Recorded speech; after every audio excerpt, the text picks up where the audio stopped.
Hi friends, তোমরা কেমন আছো? আশা করি ভালো আছো। আমিও ভালো আছি। হ্যাপি নিউ ইয়ার সবাইকে। আমি এখন মাংস বানাবো, তার জন্য কড়াই বসিয়েছি। কড়াইয়ে তেল দিয়েছি, তেলটা গরম হচ্ছে। এখন আলু আর রসুনগুলোকে ভেজে তুলে রাখবো।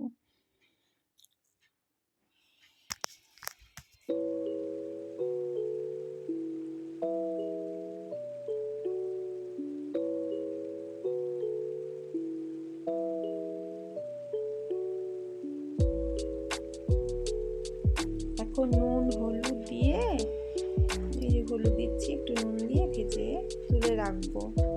তুলে রেখে এখন তেল দিয়েছি। তেলের মধ্যে দারচিনি, এলাচ সব কিছু দিয়েছি, শুকনো লঙ্কা, একটু জিরে, একটু তেজপাতা ফোড়ন দিয়ে তারপরে পেঁয়াজ আর টমেটোটাকে ভালো করে ভেজে নেব। ভেজে তারপর মাংসটা দিয়ে মেখে রেখেছিলাম মশলা, সব রকম মশলা, লঙ্কা, জিরে, রসুন, আদা সব দিয়ে তেল দিয়ে নুন হলুদ দিয়ে সব মেখে রেখেছিলাম। এখন দিলাম, দিয়ে কষাচ্ছি। কষাতে যখন তেল বের হবে তখন একটু জল দেব। দেখতে পাচ্ছ এখন কষছে। কষানো হয়ে গেলে তারপর একটু জল দেব।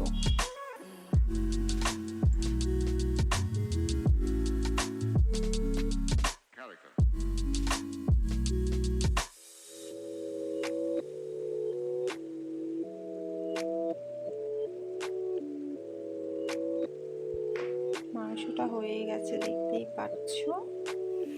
আর আমার চ্যানেলটাকে সাবস্ক্রাইব করে দিও। আমিও তোমাদের পাশে আছি, তোমরা